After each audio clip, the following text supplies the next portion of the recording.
ओम शांति। आप समय अनुसार स्वयं को रोज प्रैक्टिस दें और स्वयं को तैयार करें। दिन में एक बार, कभी भी टाइम का कोई बंधन नहीं। सवेरे 6 बजे, 7 बजे, 8 बजे, इवनिंग टाइम, दोपहर टाइम, इस खेल को देखें कि ये खेल कितना सुंदर चल रहा है। सभी आत्माएं अपना अपना पार्ट बजा रही हैं। कैसे 5000 का खेल चलता आया है और ये खेल बिल्कुल एक्यूरेट है। इसको बदला नहीं जा सकता। ये कल्याणकारी है और मैं इसमें हीरो एक्टर हूं। सभी आत्माएं अपना अपना पार्ट बजा रही हैं।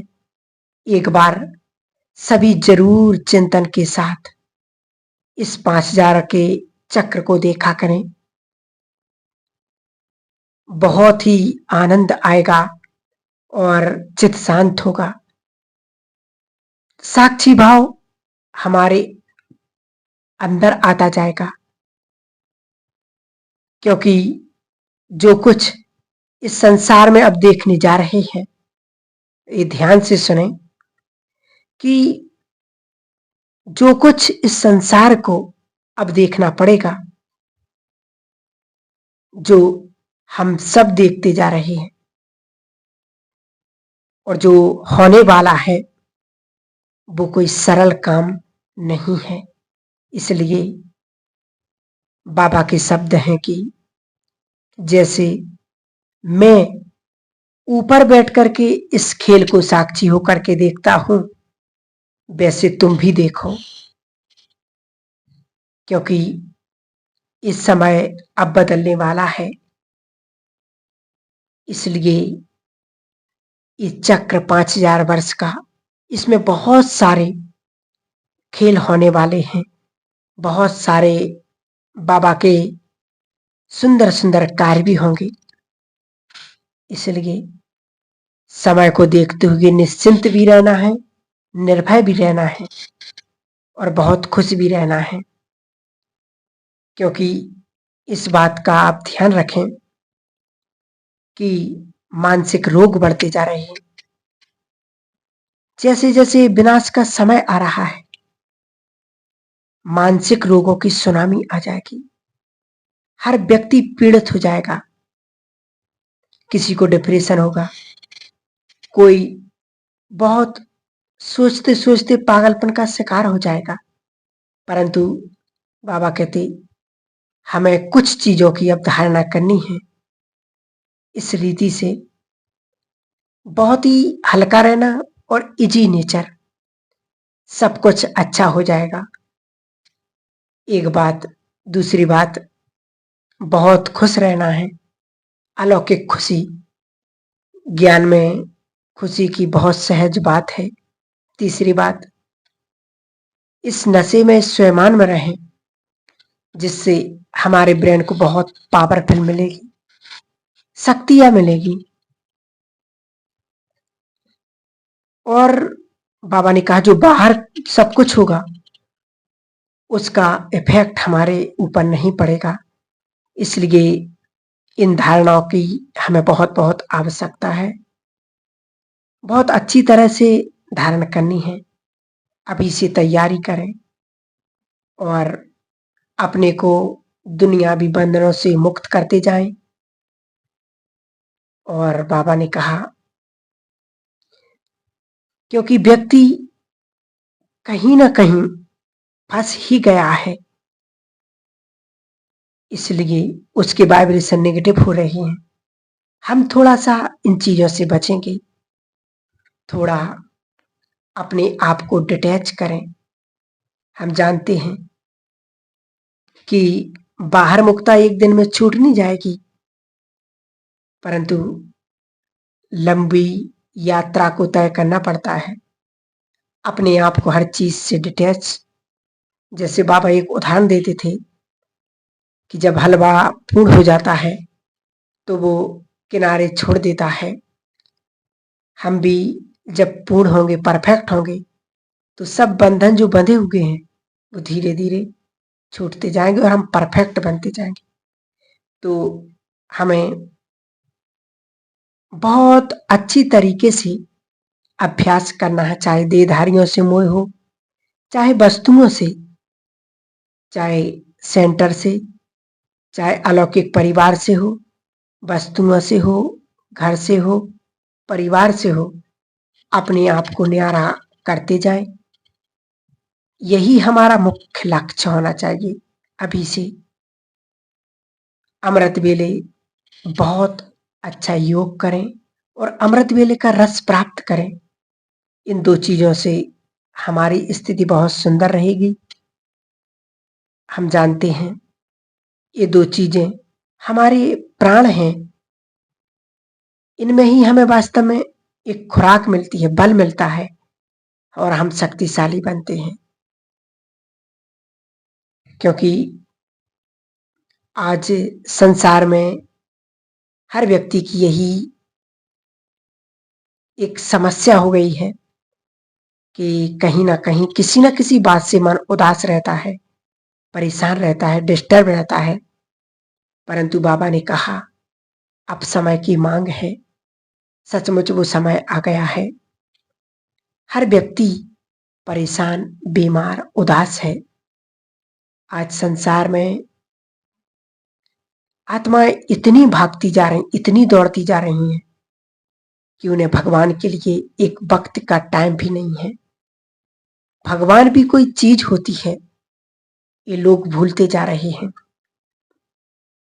इसलिए संसार क्या कर रहा है, क्यों कर रहा है, किस लिए कर रहा है, हमें उन सभी चीजों में ना जाते हुए स्वयं को शक्तिशाली बनाना है, स्वयं के पुरुषार्थ को देखना है।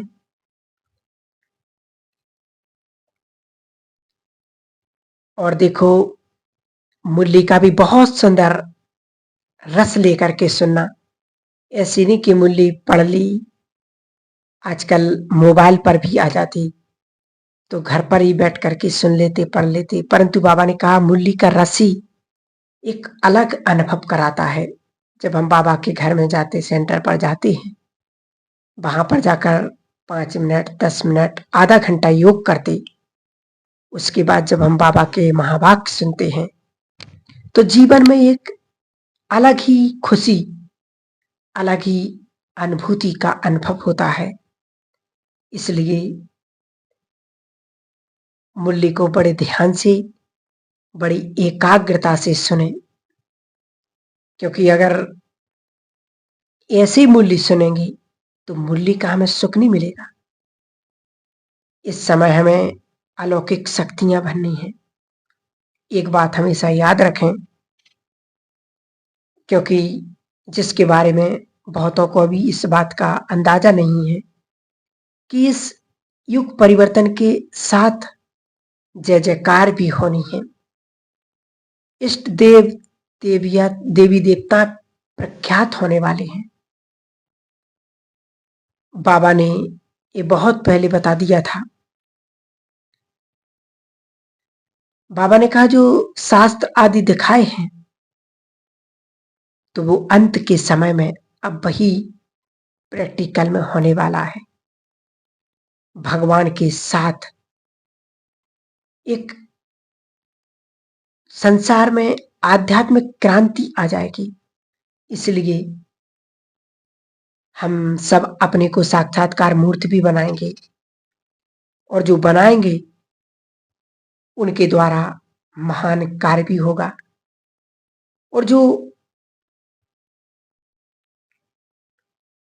इसलिए तो अपनी स्थिति को शक्तिशाली भी बनाना है, निर्भय और अचल अडोल बनाना है। तो अपने को साक्षात्कार मूर्ति भी बनाना है। इसलिए बहुत पुरुषार्थी ऐसे भी हैं भाई बहन जो बहुत अच्छा अभ्यास भी करते हैं, लेकिन अगर हम बाह्य मुक्ता में रहते हैं, अगर हम व्यर्थ संकल्पों में रहते हैं, यदि हम छोटे मोटे विकर्म करते रहते हैं, तो हमारी शक्ति भी उसके साथ साथ नष्ट हो जाती है। इसलिए हम अपने को पावरफुल नहीं बना सकते हैं। इसलिए क्योंकि जो सूक्ष्म विकर्म होते रहते हैं, तो विकर्मों का खाता बढ़ता जाता है, इसलिए हम वो पुरुषार्थ नहीं कर पाते हैं। बाबा ने एक मुरली में कहा था कि बच्चे, तुम्हें 63 जन्मों के विकर्मों को कर्मों को नष्ट करने में उतना समय नहीं लगता, बल्कि ब्राह्मण बनने के बाद जो विकर्म होते हैं, क्योंकि वो 100 गुणा बन जाते हैं, उनको नष्ट करने में तुम्हें बहुत समय लगता है।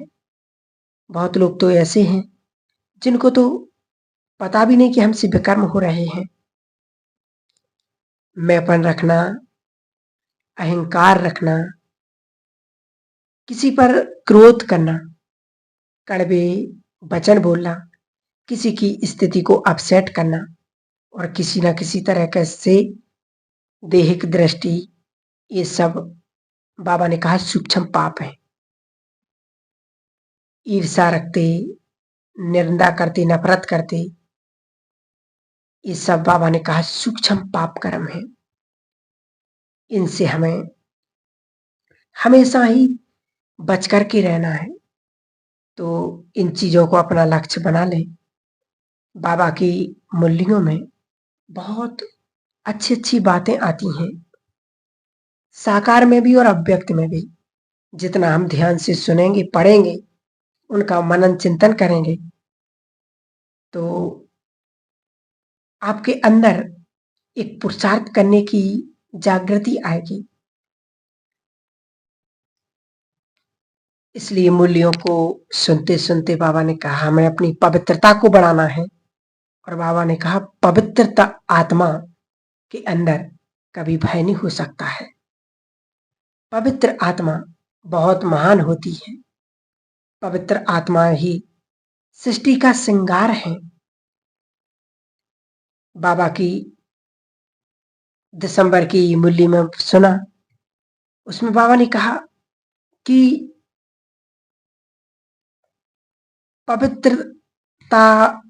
पवित्र आत्मा के सामने यदि कोई नेगेटिव आत्मा भी आ जाती है, तो तुम्हारे पवित्र संकल्पों के द्वारा उनके विचारों को तुम बदल सकते हो। अपने आप बदल जाएंगे। तुम अपने संकल्पों के वाइब्रेशन से दूसरों के नेगेटिव वाइब्रेशन को, संकल्पों को नष्ट कर सकते हो। इसलिए हम अपने पुरुषार्थ पर बहुत ध्यान देंगे और समय को देखते हुए ड्रामा के ज्ञान को याद करते करते अचल अडोल भी रहेंगे। साक्षीपन को बढ़ाते जाएंगे कि जो कुछ संसार में हो रहा वो वही तो होना है और वही सत्य है। कितनी बार हुआ है और हम याद करेंगे असंख्य बार, अनगिनत बार। ये परिवर्तन का खेल, विनाश का खेल सबने देखा है और देखते रहेंगे। ये होना ही है। तो बाबा ने कहा ये चित्त हमारा शांत रहेगा और हम पावरफुल बन जाएंगे। हमने अपने संकल्पों को बहुत नेगेटिव कर लिया है, तो हम कमजोर होते जाएंगे। हमें तो बड़े बड़े काम करना है, इसलिए अपने संकल्पों को बहुत मजबूत रखें। और एक बात हमेशा याद रखें, क्योंकि कहते हैं ना कि मन से बड़ा इस संसार में कोई नहीं है। मन को नेक्स्ट गॉड कहा है कि जो अपने मन को स्ट्रांग रखता है, यदि मन शक्तिशाली है, तो संसार की कोई भी परिस्थिति, कोई भी हलचल, कोई भी समस्या हमें हिला नहीं सकती है। और यदि मन कमजोर है तो हम हिल जाएंगे, बीमारियां आएंगी, परिस्थितियां आएंगी, समस्याएं आएंगी। इसलिए मन को इस समय के अनुसार, इस समय की मांग है, अपने मन को बहुत शक्तिशाली बनाना है। कहते हैं मन जीत तो जगत जीत। मन जब पॉजिटिव है तो संसार की कोई भी नेगेटिव शक्ति हमको हरा नहीं सकती है। इस बात का बहुत बहुत ध्यान रखेंगे। बाबा की एक बहुत सुंदर वाक्य है, बहुत ही पावरफुल, कि बच्चे जब तक तुमने ब्राह्मणपन के कर्तव्य को पूरा नहीं किया तब तक तुम घर नहीं जा सकते हो। सबको तो बाबा कहते कि तुम्हें घर चलना, परंतु कुछ आत्माओं को कह रही कि तुम अपने कर्तव्य पूरे करो। और कर्तव्य क्या है कि तुम्हें अपने संसार के दुखों को समाप्त करना है, उनके अंदर तुम्हें देवत्व को जगाना है, तुम्हें सबको समस्याओं से मुक्त करना है, उन्हें निर्भय बनाना है। तो ये हमारा ब्राह्मण आत्माओं का कर्तव्य है। जब तक हम संपूर्ण नहीं बन जाएंगे तब तक हम घर भी नहीं जा सकेंगे। इसलिए समय को देखते हुए अब हमें वो पुरुषार्थ भी करना है और स्वयं को शक्तिशाली भी बनाना है। ओम शांति।